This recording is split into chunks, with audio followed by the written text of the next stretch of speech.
Welcome back to the Loveland Report and the Lone Ranger Show. I am Cleve Loveland alongside Bruce Woodburn. We are giving you all of your real estate and mortgage news. And I've got some great examples. We're talking about how to get rich, buy some real estate, don't rent, buy. I've got a great house here in South Orlando, Kissimmee, $430,000 for 2,000 square feet, 4 bedrooms, 2.5 baths. These people just bought this home. It's perfect. It's just loaded with upgrades, and they just bought it, but then got a great job offer, got to leave. And so that's $430,000 in Kissimmee. I've got this is one of the best prices, I think, in Lake Nona, Bruce. That area is blowing up. Isn't it? This is a townhouse in a gorgeous community, this Water's Edge community, fitness center, boat ramp on the lake, community pool, all these community features. You're gated. There's single family homes in here also. So you got great resale value. This house is the best priced one in there. $380,000. That's a bargain in Lake Nona. 1,400 square feet for 3 bedrooms, 2.5 baths. I didn't know you could find anything. I didn't in either. Lake Nona I didn't either. This price. gentleman's That's a great price. Great guy. Listen, if you want the simplicity of a condo, but without the headaches of the condo association, the townhome is the best way to go. The roof is taken care of for you. Yeah. Well, you get all the amenities, right, that you would on a condo. Yep. But you physically own the property and the land around it. Where on a condo, you only own the interior walls. Yep. All right. And then I've got another one. I've got a 1.7 million. 3,100 square feet on the Sand Lake chain of lakes. And this is a great custom neighborhood. Ski lakes, multiple lakes. Multiple lakes. Beautiful iDrive skyline at night. Fireworks. 3-car garage. Just a beautiful house. And 3,000 square feet. It's hard to find. You get on the big lakes, Bruce, where you've got 2 and 3 and 4 and $5 million neighbors. It's hard to find a house at 3,000 square feet. Right. Everybody's kind of knocked those down. You've been picking up a lot of listings on Sand Lake. I have. So you got the other one sold. Yep. That big one. That was a flip. Yeah. Sold that for $2.2 million. So you got a $2.2 million neighbor in there. This one's only 1.7. I've got a starter house, 3 bedrooms, 1 bath, fresh paint, yard's been redone, 900 square feet, 3 bedroom, 1 bath for $268,000. There you go. There's your first time home buyer program right now. Get into your first one. And then I've got a commercial property in Cocoa right on US 1 for $1.2 million. This is a 3,000 square foot building plus 5 acres. Be a great storage facility, be a great commercial business. And then I've got in Royal Harbor, this is a 55 and better community, 1,600 square feet for $315,000, 3 bedrooms, 2 baths. You're gated.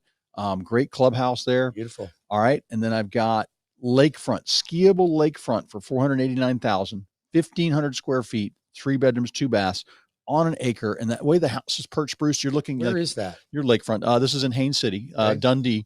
But blowing up out there. You're looking straight up the lake. Like you're not on the lake, staring at somebody else on the other opposite shore. You're looking the length of the lake. It's just gorgeous. Looks like you can't even see the other side. And then I've got one for $460,000. I've got a 4 bedroom, 2 bath, all renovated, fully furnished with a pool in Davenport. This is 2,000 square feet in a gated community, and it's got great rental income. These owners live up in Minnesota, and about 6 months out of the year, they make almost $3,000 a month renting it on Airbnb.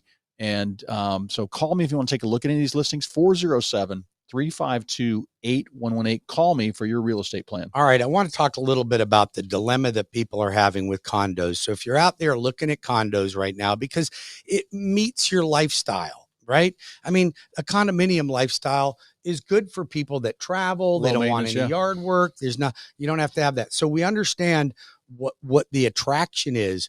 This is by no means a discouragement from buying a condominium, but you need to be aware. And I don't find that a lot of realtors even understand that a complex has to be approved. They put houses on the market and they don't even know if the complex is Fannie Mae, Freddie Mac, or HUD approved. Yeah. They don't even know. And they're willing to put things on the market for a buyer to come along unsuspectingly and then find out that financing's not available on any traditional financing. Yeah. Doesn't matter how well you're qualified.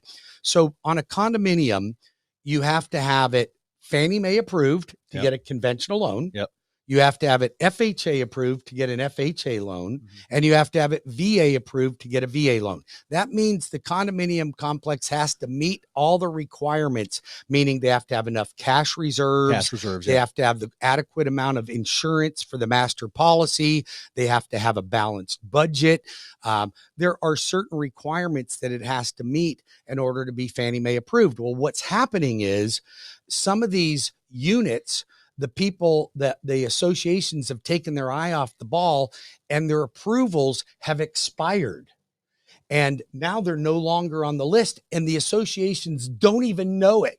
Oh, and wow. then you go around to buy one, and I pull it up and I go, yeah, you expired last March. You Oh, don't, wow. You're not even eligible. Yeah. So now we have our own condo department. We help condominium complexes become approved. We do spots on FHA, but I'm going to tell you something. It is challenging. And with the insurance costs going up, what's happening, Cleve, is a lot of the associations are falling short on their budget. So they don't have enough budget because their insurance just doubled. And now what do they got to do? They got to double the association fees for everybody to catch up. And then they got denied on a roof claim that cost them $150,000. So now they got to charge everybody an $800 Well, that's fee. one of the disadvantages, but that's why usually the condos will be like, I've got a condo in one of my listings for $210,000. Right. If it was a townhouse, it would be $290. Or more. Yeah. And so it's just, but the advantages are there, and just like the disadvantages are, but for easy maintenance lifestyle, and if they are well run, and usually you can tell that by like townhome's a better deal. Have they had a lot of assessments? And I haven't seen many that are poorly run. I heard a nightmare story about a one in Winter Park that was only like 8 owners, you know, and they had, $1 million lawsuit against the builder, and I mean, crazy stuff, but you only got 8 people there to defer costs with, you know, things like that. But your average condo complex, I haven't heard of one that's just horrible in town. No, not lately. It will suss itself out when you go through the. But a townhome does not have to have an approvable PUD. It's just it's just treated like a single family residence. If you are considering buying or selling a condo, call the loan arranger. I'll look up your complex. I'll check everything out for you. Make sure it looks good. 407-250-9144. You can call or text that number, 407-250-9144, or webringyouhome.com. Get your application started, and I will review it and make sure that you're safe. If you're a listing agent, you should know before you put that house in MLS what that condominium complex qualifies for. And here's what they do, Cleve. They pull it up and they go, oh, there was 5 conventional loans closed in there in the last 2 months.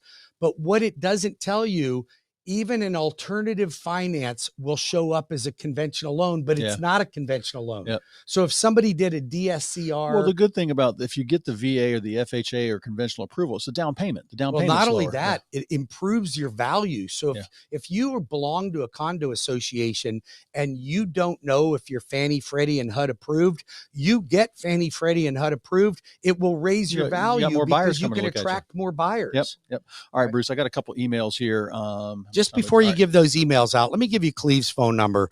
He's available right now, and he's got people on call. Call him now at 407-352-8118. All right, I got emails, and I get this kind of question. That looks like your house. I wish it was. This is a mansion in Texas. An article from the Wall Street Journal kind of went along the lines of what these emails talking about.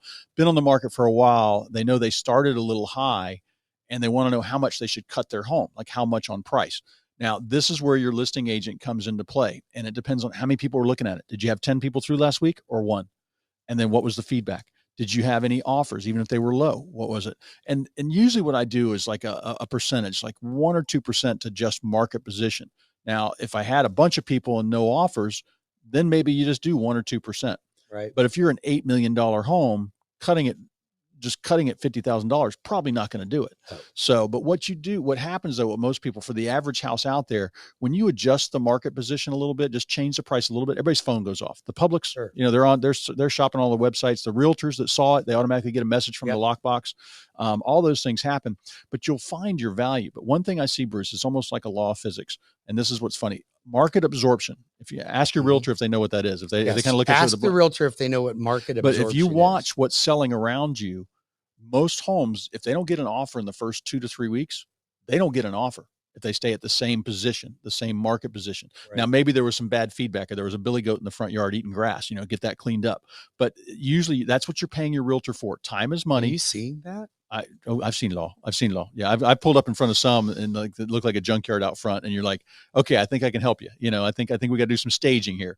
But that's it just amazes me. I mean, I've seen insides of houses that look like crime scenes. I'm like, okay, your price is good. We just need to reposition, we need to fix the inside, that kind of stuff. So I do that all the time, but that's what's really important about hiring a good realtor. But price cuts, I just don't have houses sit for 4 or 5, 6 weeks, same price, and all of a sudden get a bunch of offers. No. They just don't. But there are ways to price your home and not have to drop your price every time. And you and I consult with our clients. I'd say most of what I'm selling is gone like within the first couple of weeks, because you know how to price it. You know how to price it, and you know how to stage it and get it done right and take the right pictures and just make sure the house is, everybody highlight all the value in it. I just had somebody I walked into this house, Bruce, and it's like, I get these listings every once in a while. This is just like, oh my God, it's gorgeous. I can tell the owner dropped $100,000 into it. Right. And it was gorgeous. Or they're just immaculate about keeping this was updated. The neighborhood was about 15 years old, but they had done a fresh remodel. So it looked like the builder's model down the street, which was mostly everybody's competition. But he got a great lot looking down the water. He's got a beautiful summer kitchen out back with a pergola and an outdoor TV and entertainment area and fire pit and all this stuff on it. But he did all the right things on the inside of the house. And that's why, but you still got to price that right compared to what else is around it. Sure. Absolutely. So any questions, you can call me at 407-352-8118 or Bruce. Yeah. Or you can reach the Loan Arranger right now at 407-250-9144 or webringyouhome.com. So the market was pretty good this week. Rates actually improved a little bit. We gained about 40 basis points on the bond market on Wednesday, about 25 on Tuesday, and 13 on Monday. So things were looking better, which was a surprise to me. I watched the market. I'm militant about watching the market, and as good as I think I am about understanding when rates are going to shift, it was a weird week because if you remember on Monday, inflation came out and it was up another 0.5%. So 0.5%, any up in inflation is not going to allow the Fed to do any kind of Fed cuts. And it just keeps getting worse, which would indicate that rates would rise. But here's what's interesting, Bruce. We were down in the low sixes, weren't we? About 4 months. When was that? About 3 or 4 months ago? Yeah, about 2.5 months So ago, that's improvements in the bond market that aren't reflected by a Fed cut. It doesn't matter. It really, the bonds are what we need.